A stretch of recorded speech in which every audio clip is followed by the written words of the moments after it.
Good afternoon, everybody, and welcome to the Tuesday webinar series, Chiropractic Economics webinar for Doctors of Chiropractic. I'm Daniel Cisnowski, Editor-in-Chief of Chiropractic Economics. Today's webinar, 5 Deadly Online Marketing Mistakes, is sponsored by ChiroMatrix. And, as always, our program is being recorded and will be archived at Chiropractic Economics website at chiroeco.com/webinar for 1 year. Our expert is on board here today to speak with you, and when his presentation is complete, we will follow with a question and answer period. You can submit questions throughout the presentation by clicking on the appropriate icon on the right side of your screen. We'll do our very best to get to all of your questions, but if we run out of time, we'll forward the remaining questions to our expert and then notify you via email when the answers are posted on our website, chiroeco.com/webinar. Our presenter today is Mike Garcia, a marketing expert with ChiroMatrix, who's here to help you understand what to do and not do in your online marketing efforts. Mike, thank you for taking the time to participate in our webinar and for sharing your expertise with online marketing and helping our audience understand how they can use the internet to effectively gain more patients. Before we get started, Mike, please give us a brief background on yourself and your work with marketing strategies. Hi, thanks, Daniel. Good morning, everyone. My name is Mike Garcia. Again, I am the marketing manager here at ChiroMatrix, and I've been in the business for about 10 years, 10 or 12 years, doing various things like SEO, SEM, sales, graphic design, those kind of things, web design. And it's been a pleasure working here at ChiroMatrix, working with chiropractors like yourselves. We have about 11,000 clients here at ChiroMatrix, and about 7,000 of those are chiropractors. And my real passion kind of came through when I was an account manager, personally working with chiropractors on their SEO and SEM efforts. So definitely been great, especially now that we are a premier Google partner. Gives us a great way to work with chiropractors and help with their marketing efforts. Well, very good. Now, Mike, would you like to go ahead and begin our presentation? Yes, definitely. Thank you. So again, today's webinar is on the do's and don'ts of these marketing mistakes. Possibly, hopefully you're not doing any of them, but again, some of the most common mistakes are ones that we tend to look over and we don't really think of at the time. So we're going to go ahead and identify the 5 common mistakes that you're probably not really sure you're making. Maybe you are, maybe you aren't, hopefully you're not, but that these are things that can really do some harm and possibly hurt your online presence as well as your business. So number one, we're going to kind of talk a little bit about how your website is giving new clients the wrong first impression. We're also going to talk about what conversion elements you have and which ones you need to have for sure, and then as well as the inconsistency and how it's killing your ranking. A lot of people don't understand that you need to make sure everything from the name of your business to your phone number to even the address is all consistent across the board. Why focusing on social media or even blog followers is really the wrong metric for success. A lot of people tend to think, even though social media is very important for your business and your online presence, they tend to focus on the amount of followers that they have as a determining factor in how well they're doing or how well their business is doing, which is kind of misleading in a way. So we'll go over that a little bit as well. And then, of course, how long it really takes to see results. That's actually a big one because a lot of people don't necessarily know the difference between SEO, SEM, how long it takes to get some rankings on your website on Google and Yahoo and Bing, and the difference between SEO and SEM efforts in PPC and in organic rankings as well. So we'll be going over that today also. So first we're going to go ahead and discuss, giving clients the wrong first impression. This is something that is definitely hurting online presence throughout Google, throughout Bing, throughout Yahoo, Yelp.com, things like that. And bad reviews are really something that you need to kind of pay attention to. They're not something that you want to just kind of brush under the rug. Definitely if I was a consumer going to look at a business on Yelp or even on Google and I saw a bunch of bad reviews, that's obviously a red flag. If I saw bad reviews on there that weren't responded to by the business, that's even more of a red flag. So what you want to do is you want to make sure you understand what to do with those bad reviews, or even if you don't have any reviews, what you need to do to populate those reviews on your directory site or on Google, Yelp, etc. Businesses, or I should say consumers, really like businesses that show that they care about their clients, they care about their customers, whether it's a good review, bad review, or not. It's really something where they want to feel like they're being heard, and they want to also feel like other consumers are being heard as well. That kind of gives consumers the idea that the business actually does care about them, which you should. You're taking care of their overall health. A lot of people tend to feel a little apprehensive when they tend to go to anyone regarding their health, regarding how they feel, regarding any kind of symptoms or conditions that they might have that they need to treat. And this kind of helps to bridge that gap. This kind of makes them feel a little more welcome when they know that the staff and the ownership and overall the business really cares for the client, whether it's a good review or a bad review. Another thing is maybe having an ugly, outdated site. A lot of people tend to think that their website is just a website. It's just a hub for information, their name, maybe the phone number, that kind of thing. But a website is a really, really powerful tool. You need to understand that is something that is basically a window into your business. This is something where people are going to take a look at the website first, possibly, then maybe take a look at your business. So you want to really make sure your website is brand new, up to date, mobile responsive, has all the bells and whistles that you need, and obviously not the bells and whistles that you possibly don't need. And what I say by that is don't make it too cluttered. Make it nice and clean, and keep it professional looking, just the same way you would keep your office looking. You want to make sure that everything from staff pictures is up to date, from anything that you have regarding equipment, social media links, all that stuff is relevant on there, and you want to make sure that it's all up to date and it looks nice and it looks clean. It's really not that hard to really maintain a website once you have it at that point. Once you do start a brand new website, you want to make sure that you have all these pictures and everything either archived or you have them available. If not, it's very simple. Take a quick camera phone shot of some areas of your office, a little virtual office tour, maybe some pictures of staff members that you guys can have up against the wall.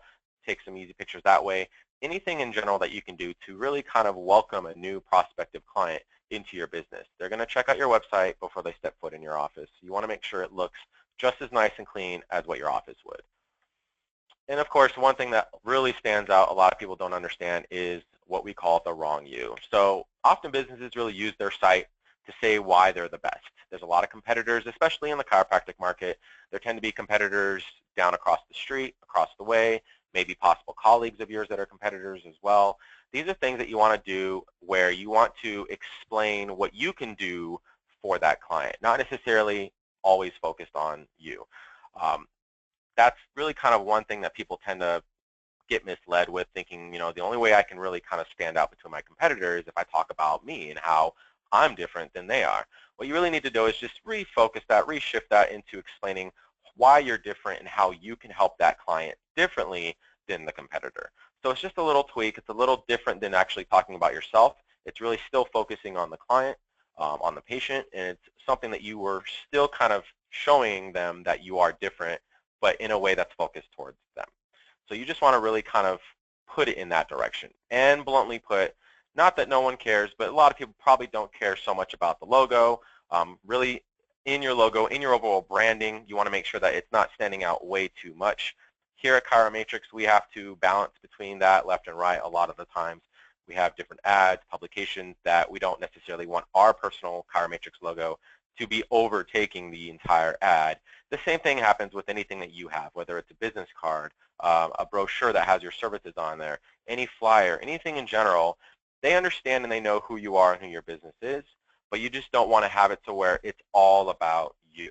You want to really make it focused on the client because that's really who they personally care about. Next is, of course, the conversion elements that you really have to have. These are things that are really important, and it really ties into the website itself. A lot of people tend to think, let me just put my phone number on there. They can reach me anytime. Let me maybe put a form on there, a button that they can click on to request an appointment. It goes a little bit further than that, and if you really want to take it to the very next level, you really want to make sure that you have something called a CTA, a very strong CTA, and that's a call to action. Great calls to action are really clearly labeled and relevant to your site content, the specific content itself. So you want to make sure the home page itself has a great call to action. And by call to action, that's anything from requesting an appointment, if you have a new patient special, anything in general to really grab their attention. You want to make sure that it's really kind of prevalent right there on the home page, above the fold, possibly in a sidebar, maybe even somewhere on the home page right above directly above the fold. You also want to make sure that if you have specific pages, let's say you talk about car accident injury, you have a special offer about car accident injury, you want to probably put it on that page as well. Maybe you have a different special that's a monthly special that's running different every single month. You can also have that on the home page, but then you can also have that in different various areas as well. You want to make sure that wherever any kind of special offer is, whatever kind of call to action you have, if that's something that you're running for the month, you need to understand where the client is going through the website, how they're clicking through. If you have it on one page, but that page doesn't get a lot of traffic, not a lot of people are going to know about your offer. So anytime you have any special offer, any strong call to action, make sure it's somewhere that everyone's going to be able to see. If they go to a different page, make sure maybe it's either in the banner image or somewhere on the sidebar where it can always be seen, and that's very, very important. So that's something you want to definitely keep in mind when you're putting any kind of call to action on the website, let alone a landing page for PPC or anything really that you're doing in general. Same thing here at ChiroMatrix. If we have an ad running, we want to make sure that call to action is nice, clear, right in the front, easily accessible. That way no one is confused. Okay? Another thing you want to look into is possibly the colors that you use. I do see a lot of different industries, whether it's chiropractic or other industries as well. They post different newsletters to their clients, different types of emails, e-cards, those kind of things. And the colors are really just kind of everywhere. They don't really have any real direct kind of focus on a specific palette. They don't really have any kind of real direction on why they're using those colors. It's just maybe in the top of their head they like those colors. You really want to kind of start focusing on your brand. And your brand is not only just going to be your logo and the name of the company and things like that. It's really focused on the color as well. Something just to kind of give you a little personal touch is we have a color blue that we use here at ChiroMatrix that we actually have in our office all across the walls. We've actually dubbed it as ChiroMatrix Blue, even though I'm sure that's not called ChiroMatrix Blue, but it's just something that we're all familiar with. That's kind of our color scheme. Same thing should happen with your office as well. If you have maybe a color that's like a purple and a gray or whatnot, those are your colors. That's your brand. Maybe possibly have any emails, business cards, anything that you have, possibly kind of run in that same color context. Same thing goes with images as well. If you have different images and you have maybe particular images of the office, you maybe want to use those images towards different pages specifically as well. You want to make sure that everything you do is really consistent. And I'm going to kind of keep hitting that note throughout this presentation. Consistency is definitely key. There's so many chiropractors now in the industry that might even possibly have a name that's close to your business name as well, that you really want to kind of focus on different other elements that are going to really make you stand out between those chiropractors, let alone your services in general and maybe your pricing, but overall your theme, your brand, all that needs to be very catered and unique to yourself. So make sure that you just kind of keep an eye on all that throughout your website and throughout the business. Kind of touching back a little bit to the colors as well as the images, if you do have a specific color theme in your office and you don't really quite have a color theme for your brand, maybe kind of look towards that direction of your office color and see if maybe that's something that you want to go towards as your overall brand color. Same thing with your images. If you have certain images that aren't necessarily what we call stock images of real people, things like that, if they're maybe cartoony images, whatever the image may be, maybe try to stick with a specific theme or make sure it's at least relevant to that particular content. If you have a page on whiplash, make sure that you stick to that image of whiplash and not put just a random image of anything. Really kind of make it so that it's clear and concise for the potential client that you possibly would have that's searching through your website. And of course, next will be the organized content. Use text that really conveys your message clearly. You want to make sure and keep it to the point. Don't really overclutter the page just to fill up the space. I do see that a lot on certain pages. They create a page about a certain topic. They don't really know what to say about that topic, so they just keep it really short. They have maybe 2 sentences on there, and that's it. It doesn't really kind of work that way. And unfortunately, even though you might not know exactly what to say, you kind of really do. And that's the thing that a lot of people tend to not understand. No one's writers here. I'm not a writer.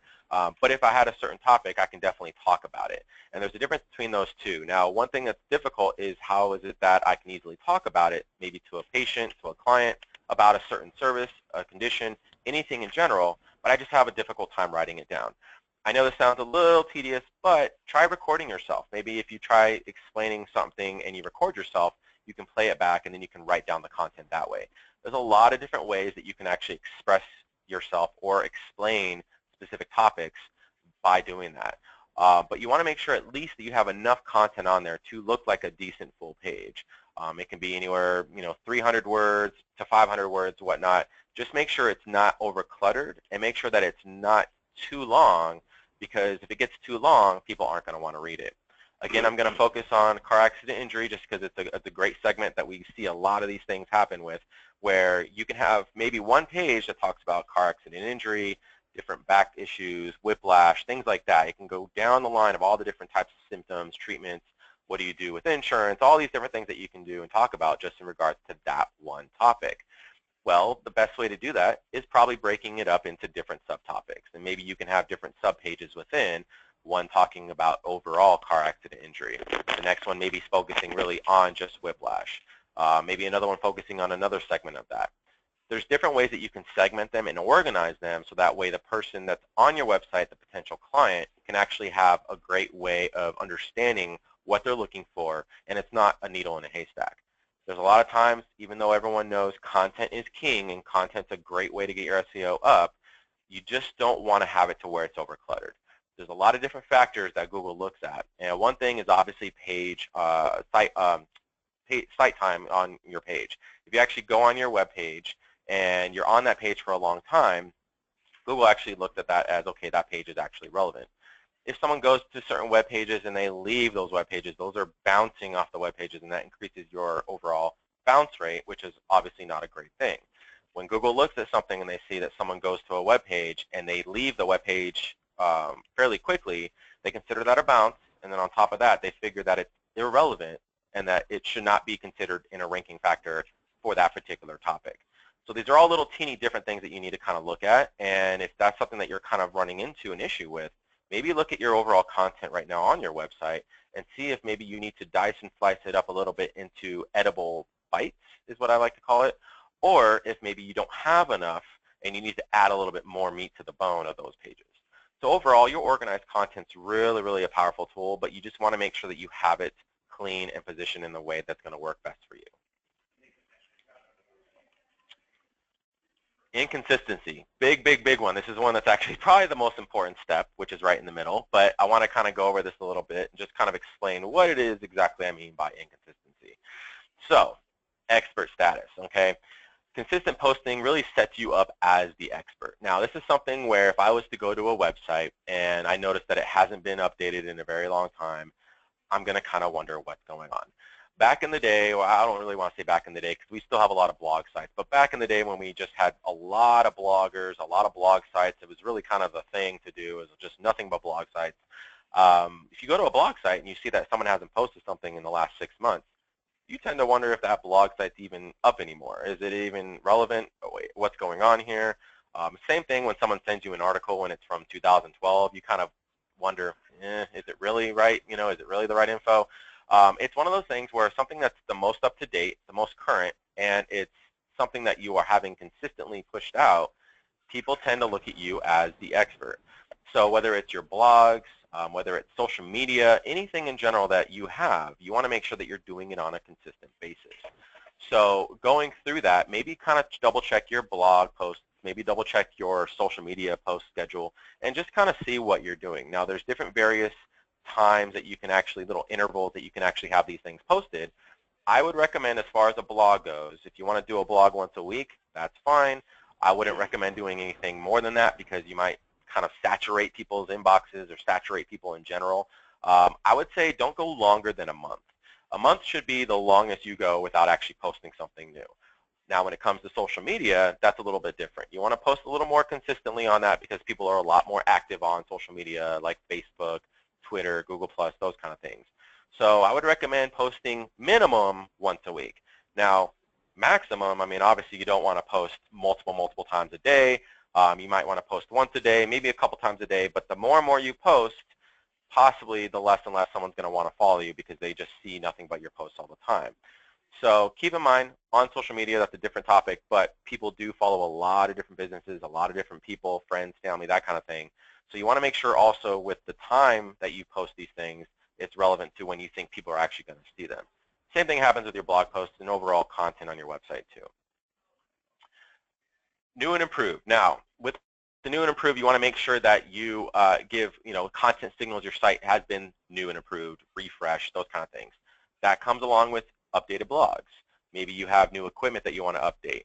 Maybe you have different staff members that you want to update as well on there. Different events. Maybe you have an event page that keeps people informed of different things that you have going on throughout the month or maybe throughout the year. These are things that, again, mention that, hey, this website's still current, this business is still current, and we're not in cobwebs like an abandoned warehouse building. It's something that's definitely kind of up in people's eyes when they look at things. And of course, if you have an older layout, it's a great time to maybe get a new theme or a new skin on your website to kind of give it that new look. It's like a new fresh paint, coat of paint on your car or your house. It just gives it that new feel. So you want to kind of look at these different things and just really maybe see, when was the last time I did this? When was the last time I did that? When was the last time maybe we changed our overall skin on the website? These are all things that maybe you want to kind of take a look at and then see, maybe, hey, it's time to do this and update our website a little bit. So that's something that gives that new, fresh, out-of-the-box feel. And of course, content is king. We did mention that. Content is something that you definitely want to make sure is up to date. Now, of course, I touched a little bit on the blog section. Now, blogs are probably the best way to have updated content consistently on your website. You can have different topics. You always post different blogs, whether they're 300, 500 words, however long the length of it is, but it's something that's consistently pushed out. And with blogs now, you can also push them to your social media profiles like Facebook and Twitter and Google+. So it also reaches out that audience as well. This is something that you want to make sure that with that content that you're creating, whether it's a blog post or even if it's an actual page of content, you want to still go back to the other tip that I mentioned, which is making sure it's organized, making sure that it's segmented properly, and that it's not too much. I always consider it, just think edible chunks. These are you want to give people enough to where they feel satisfied, but it's not overdoing it. And when it's overdoing it, people are quick. They want it simple. Again, if they have a video, they'd rather watch a video because they're on the go. That's just how people are nowadays, especially when it comes to chiropractic. A lot of times, unless something's really hurting me, I might be thinking of the chiropractor right then and there, or if I have time to think about it, I might be able to sit down at home and kind of think about it. But a lot of times, people tend to be on the go during their lunch break. Maybe they're at work thinking about it. They want to schedule an appointment. So maybe they might not have 100% of the time to be able to really sit down and thoroughly read through everything. So you want to make sure that you have both sides of the spectrum covered. You want to have enough information to where when they do have time to be able to sit down and read it, they can. But if they need enough info to understand what a buying decision is for them, then give them enough info to where they can make that decision right then and there. Maybe they're in the car, maybe they're on a walk, maybe they're at work on their lunch break. You want to make sure and appeal to all the audiences out there and make it so that they have an easy way of actually finding relevant content on your website, and then again going into your office and making an appointment going into your office from there. Okay, so that is a big key thing. So keep that in mind overall. And of course, last here is the NAP consistency. Now, some of you might not understand what NAP stands for. NAP stands for name, address, phone number. It is probably one of the biggest factors in SEO overall. It's kind of a black sheep. It's one of those things where it's very important, but it's very much so forgotten. Not a lot of people understand the importance of it. They don't really think the fact that it could be possibly important as well, but it's extremely important. So me, for instance, Mike Garcia, okay, I have a very common name, especially, for California or whatnot.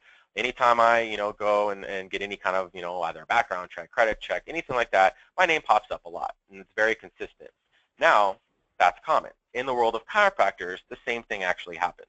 Now, we have kind of this pseudo name of Anderson Chiropractic that we use on some of our demo sites, things like that. It's just kind of like a John Doe, Jane Smith kind of thing. We just typical Anderson Chiropractic.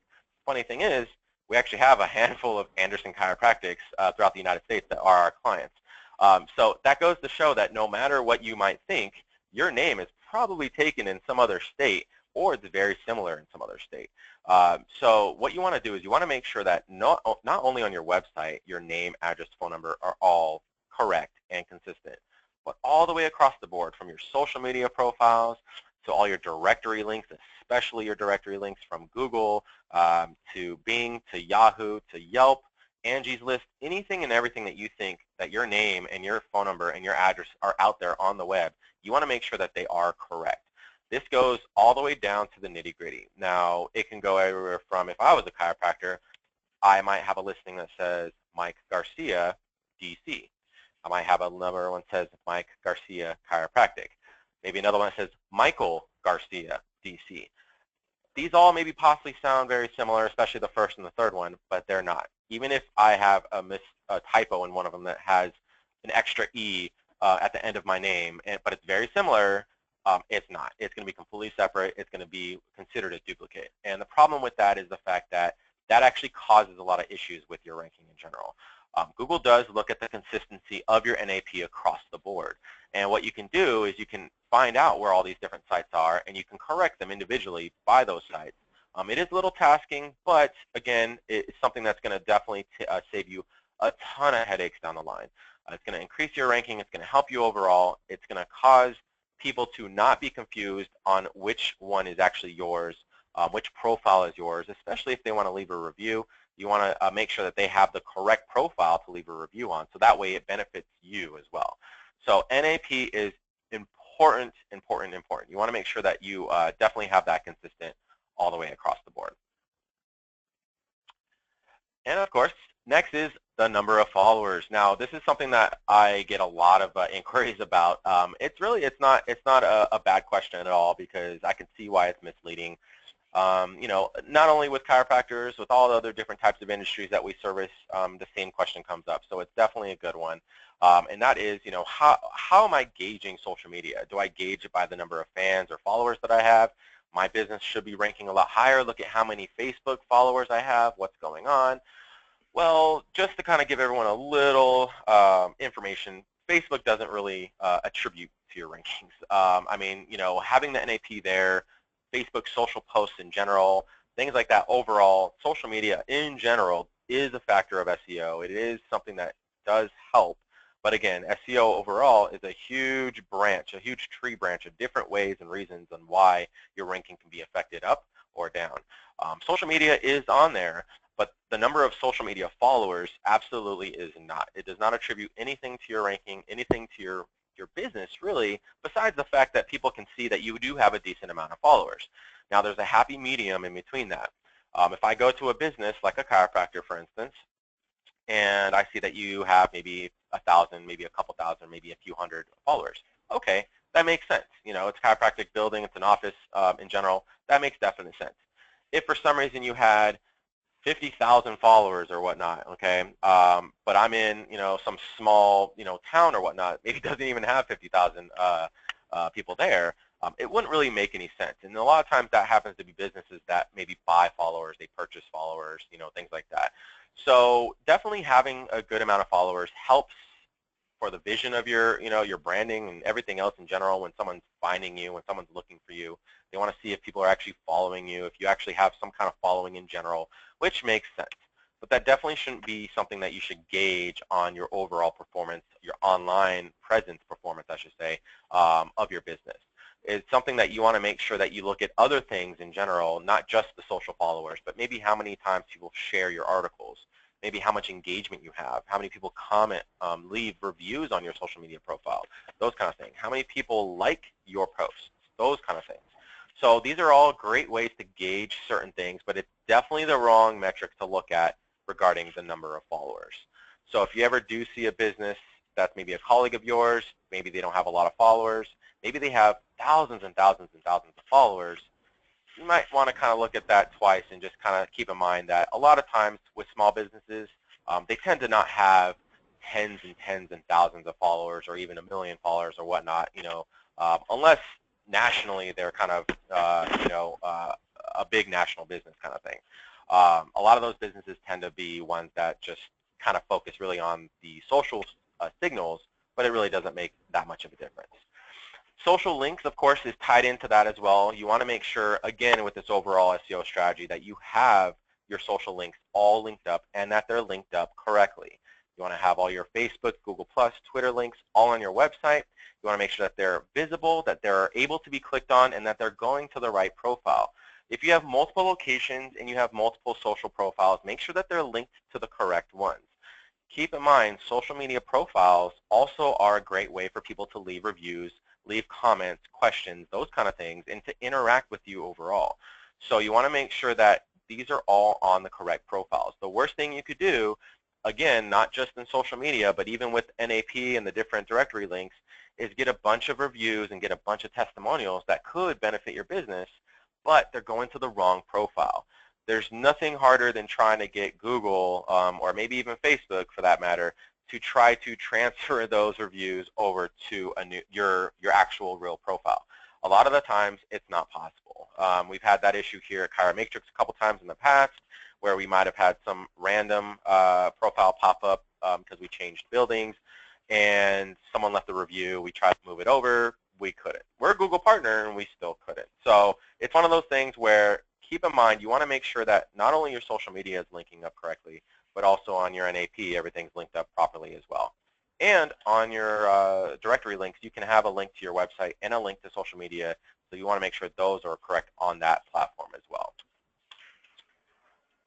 Another thing is basically the content creation and the distribution itself. So a lot of these social media platforms are really offering more vessels for content creation, distributions, things like that, really more than they really ever have before. And some platforms, kind of like Periscope, Vine, were really designed solely to function in concert with social media. So things like your blog posts, for instance. When I mentioned that you can actually post the blog on your website and then also have it posted and pushed directly to your social media profiles, it's a great way to reach multiple audiences out there. Social media is an awesome, awesome marketing tool. It's free, doesn't cost you anything to sign up. Obviously, it takes a little bit of time, which is money, but you want to make sure that you are pushing all of your information out there, kind of like a press release. You want to make sure that you have all your blog content, any other content that you have pushed out there. Now, a little kind of tip, just to let you guys know from an SEO standpoint, something that I used to do that we still do here from time to time, especially with Google+, is whenever you have a new page of content, let's say you have a new service and you have a new page of content, custom content about that service, maybe you have a special running or whatnot that you want to promote, anything in general that you have on your website that you really kind of want to put some focus on. You can take that link, post it on your social media profile, whether it's on Facebook, Twitter, Google+, anything like that, and it'll actually get a lot get ranked, I should say, or indexed a lot faster than just having it pushed through on the back end to have Google index it the way we normally do. You should still do it that same way through Webmaster Tools, which, again, if you have an account manager, they can help you out with that. If not, definitely let us know. We can help you out with that as well. But it's one of those things where if you don't, push it onto your social media profile, especially with Google+. Google does actually index those pages that you put on Google+ as a social media post. So if you're ever wondering what you need to post, I don't have anything really to post. What do I post on there? Hey, if you're running a weekly special, maybe post that on Facebook. Say, you know, hey, everyone, we got this special happening this week only, and kind of do it almost like a promotional post. Same thing on Twitter, on Google+, Facebook, all of that. Now, in regards to a page of content, let's say, again, I'm just going to focus on Whiplash again. Let's say you have a page that you just created about Whiplash or any other thing that you might have, spinal decompression rate.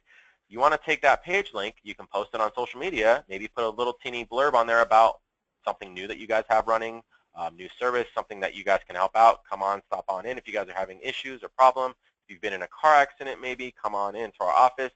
You can post that page right there. They can take a quick look. They'll click on it. It takes them directly to your website, to that specific page, which then helps to get more page time, which then helps to get that page to possibly index and be ranked on Google's search engine.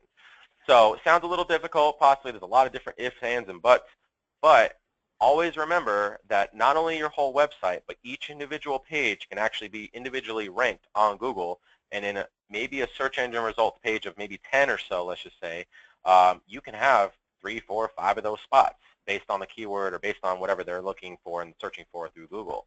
So these are different ways that you can actually have your overall website really be interweaved within the search rankings and not just your homepage.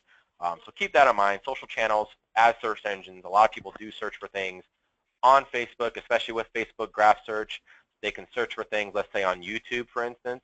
I actually use YouTube a lot, so whenever I search for something, a lot of times I don't even search on Google. I'll search for it on YouTube to see if there's a video first. But the same thing happens with Facebook. They have a lot of news trending, different other things that are trending. If it's something specific about chiropractic, it'll pull up everything relating to that. You can search based off of anyone that's in your friends or businesses that you follow specifically, or overall you can just search through Facebook itself. But it's a great tool as well that you can use, and you want to keep that in mind whenever you're posting stuff on your social media if you want to have it be found through social media. So, big question is, how long does it really take to get results? That's something that a lot of people don't really understand. You know, hey, I paid for this service. I really want to have it start working as soon as possible. You know, hey, I got a new website. I really want to have it working as soon as possible. What's going on? PPC, I don't really know much about it. You know, when can I see results from it as soon as possible? Well, SEO, just to start off with SEO and SEM. SEM, search engine marketing. SEO is search engine optimization. Really, SEO is more based on the organic results, is what we call it, where you don't pay for anything. It's really all kind of free organic, I guess you can say.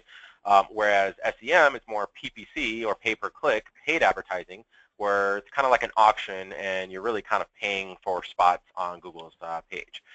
So I'm going to start with SEO. SEO in general takes a lot longer. You want to think about your credit, okay, your credit score. You know, let's say you are in collections for a couple things, and it's really affecting your credit. Let's say you pay that collections off. You're not going to see your credit score jump up the very next day.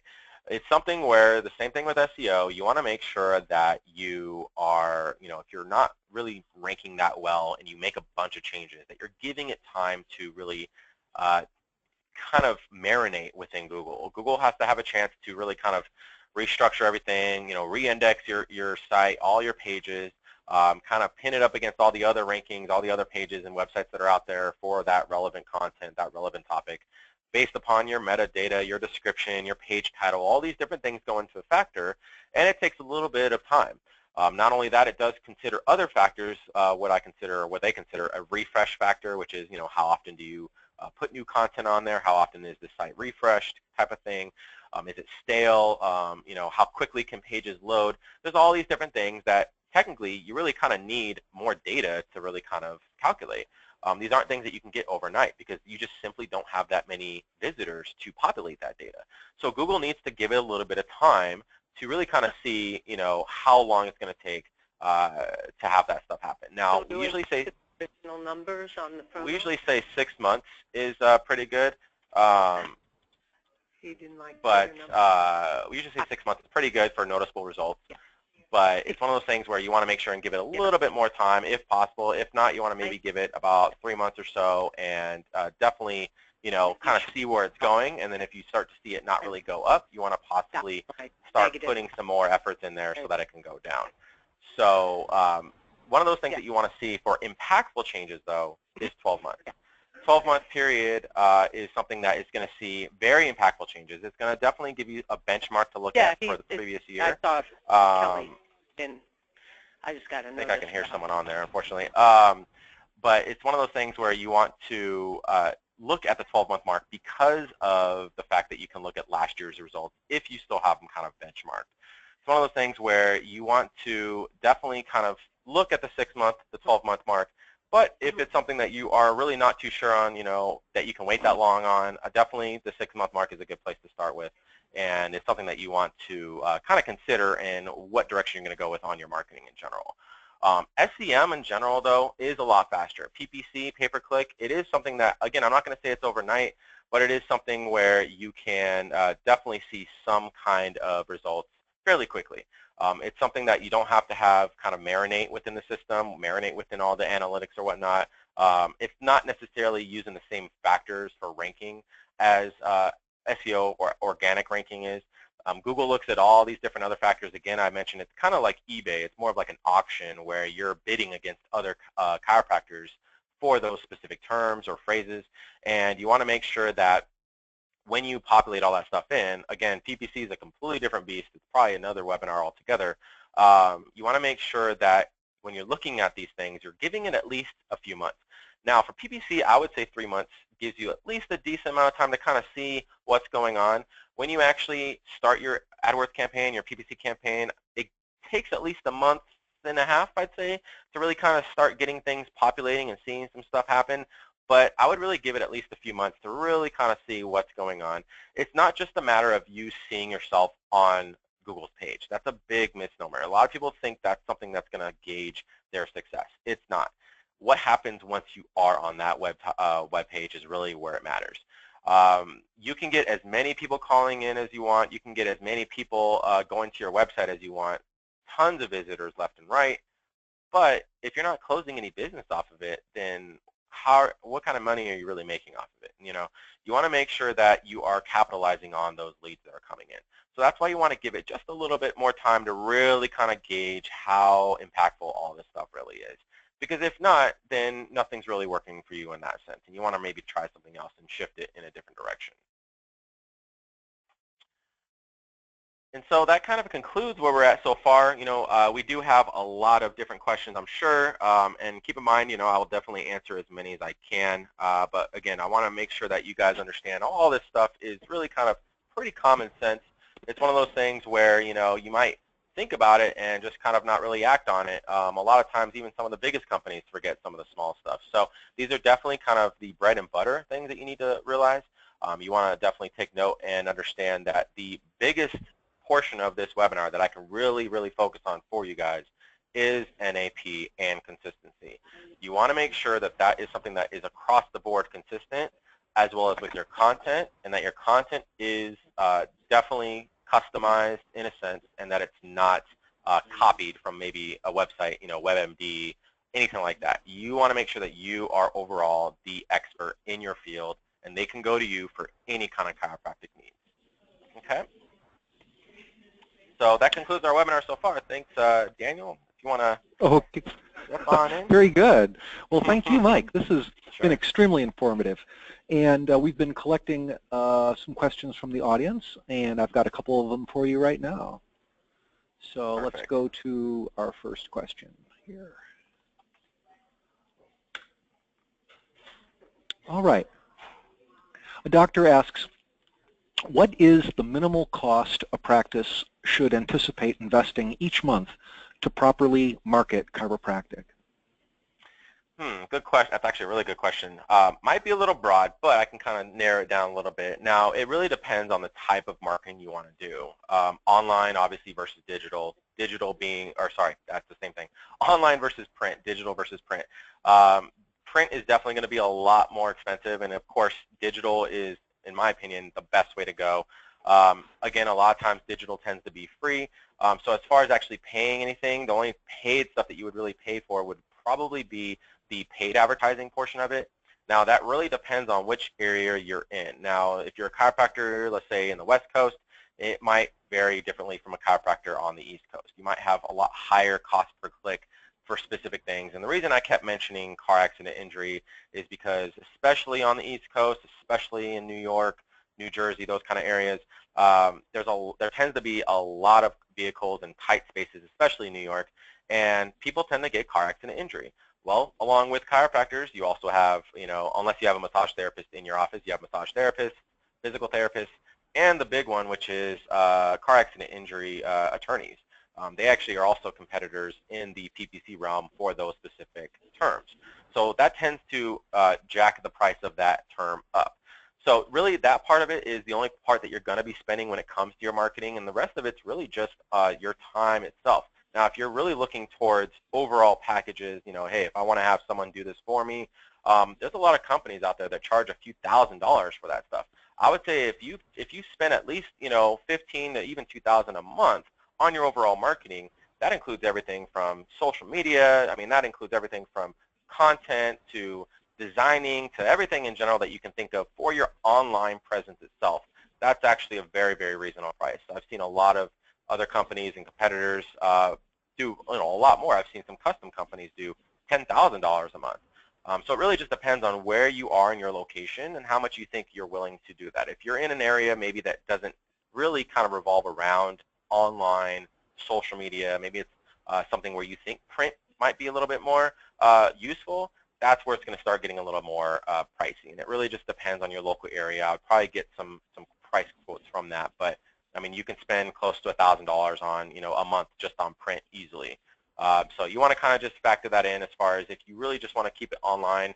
You know, I'd say at least between $1,015 to $2,000. That range itself is very, very reasonable. The more you can do on your own end because of the time constraint, that's actually a lot more beneficial. If you can't, that's where that comes in. So Yeah, I think that's a strong answer. I know from the perspective of chiropractic economics, I would say that it would depend also on where in the life cycle your practice is. Correct. Obviously, a new startup is going to have very limited funds and will probably have to rely more on social and low-cost Correct. activities. A Correct. Yeah. mature, large, multidisciplinary practice could go up into the thousands. In our last salary and fee survey, salary and expense survey, sorry, uh, the average cost reported was $8,000 a year annually, or about $650 a month, if you were just to average that out across all practices. Yes. So that's where we got that. Yeah, I Here's definitely another question. actually agree with, sorry, one quick point, that you made an excellent point. If you are a starting practice and maybe your budget is kind of low, definitely the big hitter is your social media. That's going to be your main branding and really what gets your name out there, especially with Facebook allowing you to reach prospective clients that aren't fans of your profile quite yet. It'll reach out to so many more people, and getting your branding out is definitely a great start. So I agree. Gotcha. Another doctor has a question for you and wants to know, where can I get a list of sites where I can go to check and or correct my name, address, phone to make sure that it's consistent? Perfect. There's a couple sites you can go to. One in general, there's one called yext.com. There's another one called getlisted.org. I would highly recommend getlisted.org just because a lot of the other sites that are out there, they will show you essentially all the different listings that you have and what's correct and what's not correct. But they're very tricky in the sense that they will kind of lead you in the direction of, if you want to correct these, click this button below, thinking, oh, yeah, I want to correct all of them. Let me click on it. But then it ends up taking you to a pricing page, and then they charge you, that kind of thing. Or you can do it manually yourself for free. So getlisted.org is great because it'll give you a list of everything that you have that's correct and incorrect.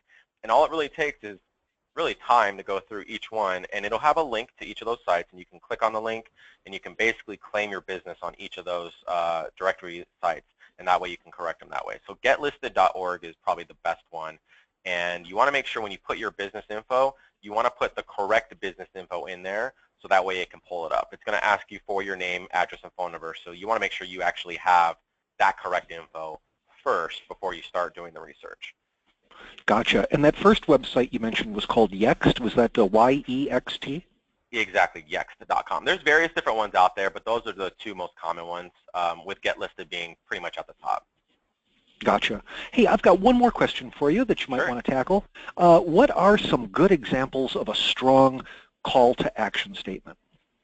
Good question. So it really depends on the type of CTA that you're going to be using, whether it's for, let's say, a new patient special, anything like that. I actually recommend, if you're going to throw something on there, maybe toss some kind of urgency on there. I do see a lot of chiropractors that maybe have a special that just runs all year long, so there's no real urgency to it.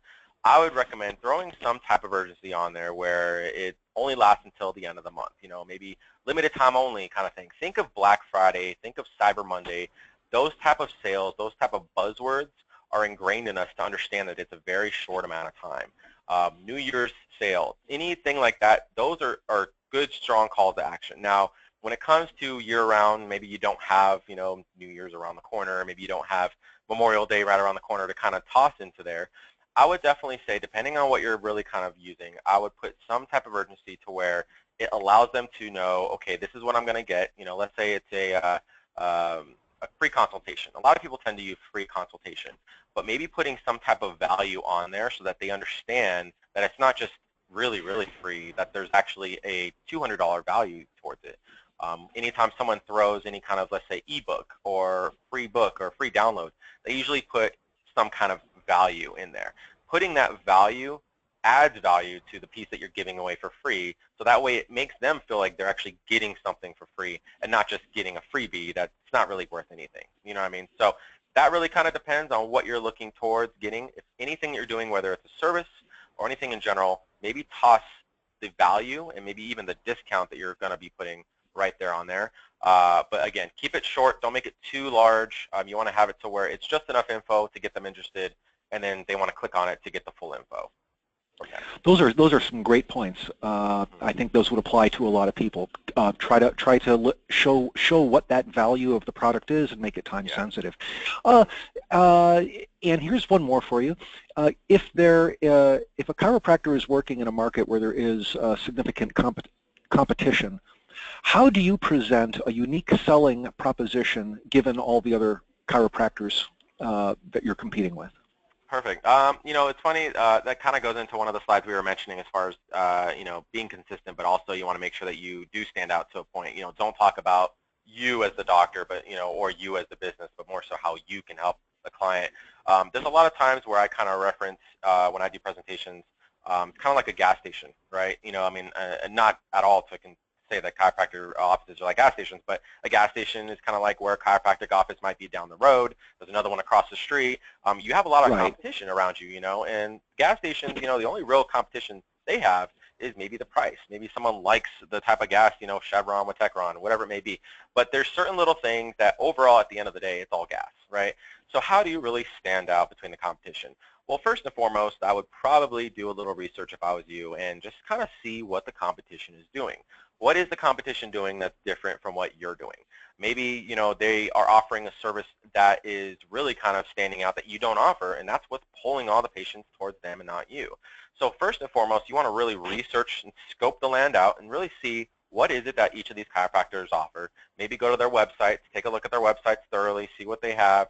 Maybe they even have, you know, office tours or whatnot. Of course, that doesn't stop them from doing the same to you.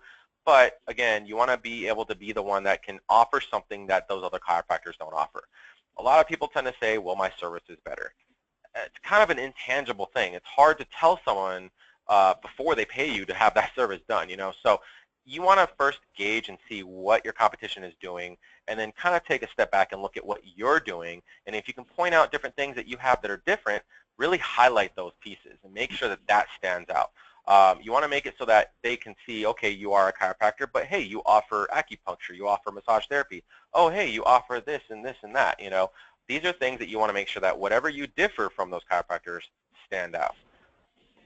Very good, and that's something that we often suggest at Chiropractic Economics too. Consider spinal decompression, laser therapy, like you said, acupuncture, LMT, could be nutritional guidance and counseling, depending on whether you're willing to work with other professionals or obtain additional skills or equipment. There are definitely ways that you can present a unique value proposition. Exactly. Okay, well, very good. I believe that's the end of our question and answer period. And Mike, I understand that there's a special offer for those attending today's webinar. Yeah, we do have a free website evaluation that's happening.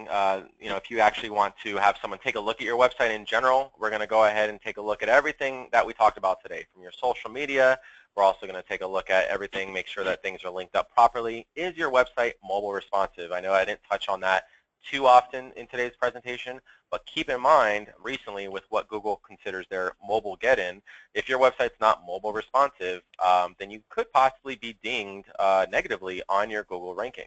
So that's something that you want to take a look at. We'll take a look at that for you as well. A lot of things that we have here are able to help with that. If you already currently have that, we'll take a look at all the other elements as well and give you a full, thorough audit on your website for free. So definitely come check it out. Let us know. Go to chiromatrix.com or give us a call. We'll definitely take a look at that. And that's exclusive all just for everyone that's attending today. Very good. And at this time, we would like to thank our sponsor, ChiroMatrix, and you, Mike Garcia, for today's webinar. And to our audience, thank you all for attending. Remember, this webinar, including our speaker's PowerPoint presentation, has been recorded. If we did not get to your question during the webinar, the questions will be posed to our expert, and the answers will be posted shortly.